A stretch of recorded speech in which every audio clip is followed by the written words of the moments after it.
ये सरकार निरंकुश है। ये बिल्कुल नशा रिलायंस का नशा है, अडानी का नशा है, गोयनका का नशा है, नीतल का नशा है। तो आओ, एक तरफ अगर तुम्हारा पूंजीवाद है तो संविधानवाद भी हम कमजोर नहीं है, खड़े हैं। अनेक शहर को बनाने की बात कहा था, स्मार्ट सिटी की भी बात कहा था, कहां आपने स्मार्ट सिटी का उद्घाटन कर दिया। अब एक कार्यवाहक प्रधानमंत्री से हम भीख नहीं मांगने आए हैं, सिर्फ ये चेतावनी आए हैं।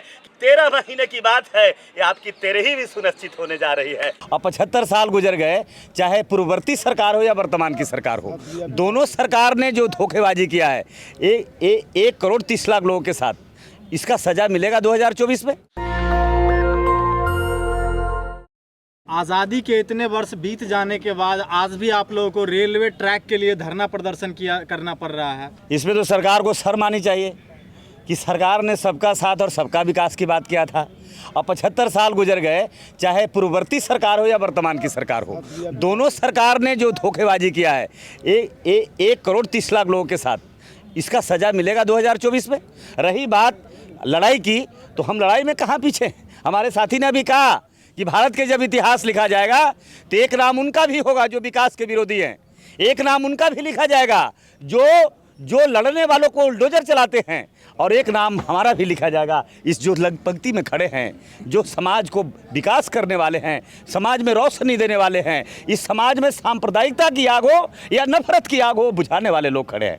इसलिए हम तो स्पष्ट रूप से मेरा मानना है कि हमारे पास जो हथियार है वो डेमोक्रेसी का हथियार है, कॉन्स्टिट्यूशन का अधिकार है, कानून का अधिकार है, और उस अधिकार को हम सजा सवार कर अपने सीने में रखा है। हम उस कानून को तोड़ नहीं सकते हैं।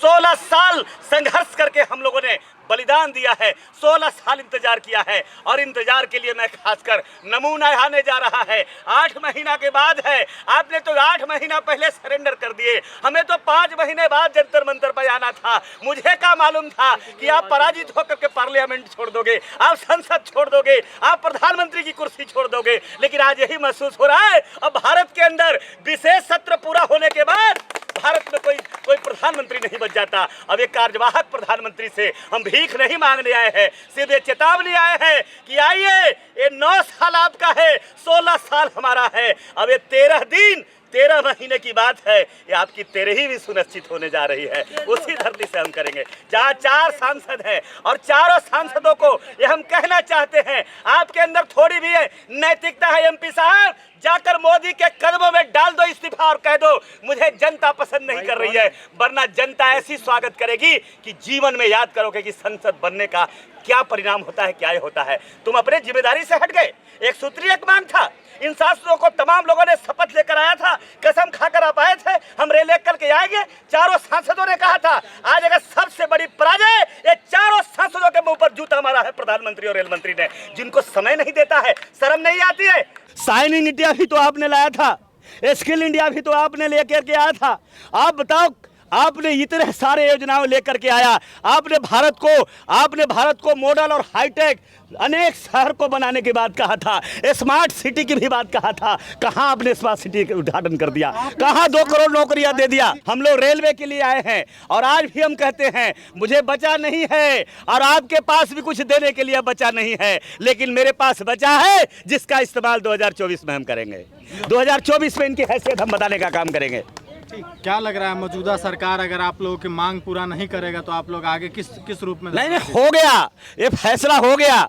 ये फैसला अन्य राज्यों के जो भी परिणाम आ रहे हैं ये उसी का परिचायक है। ये सरकार नशे में है, और नशे में जो नशेड़ी होता है उसे कुछ भी सुनाई नहीं देता है। ये सरकार निरंकुश है। ये बिल्कुल नशा रिलायंस का नशा है, अडानी का नशा है, गोयनका का नशा है, नीतल का नशा है। तो आओ, एक तरफ अगर तुम्हारा पूंजीवाद है तो संविधानवाद भी हम कमजोर नहीं है, खड़े हैं लड़ने के लिए। गृह मंत्री और मंत्री बोल रहे हैं कि 2024 में आएंगे, और जो 33% महिला आरक्षण का बिल लेके मेरे से वो सवाल नहीं करे तो अच्छा है, क्योंकि आज हम हसुआ के ब्याह में खुरपी गीत नहीं गाना चाहते। हम रेलवे आंदोलन करने आए हैं, हम आपको रोज इंटरव्यू देने आते हैं, हम कल इसका जवाब दे देंगे आपको। लेकिन आज मैं एक ही बात कहूँगा, आपको गुस्सा 1,30,00,000 लोगों का मैं यहाँ बता रहा हूँ जिनकी नाराजगी है। ये संदेश मुझे दिया है कि उन्हें भी कह देना, दिल्ली के मीडिया से कह देना कि भारत में खबर चल जाए, आप एक भी बचने वाले नहीं हो, एक की भी जमानत बचने वाली नहीं है।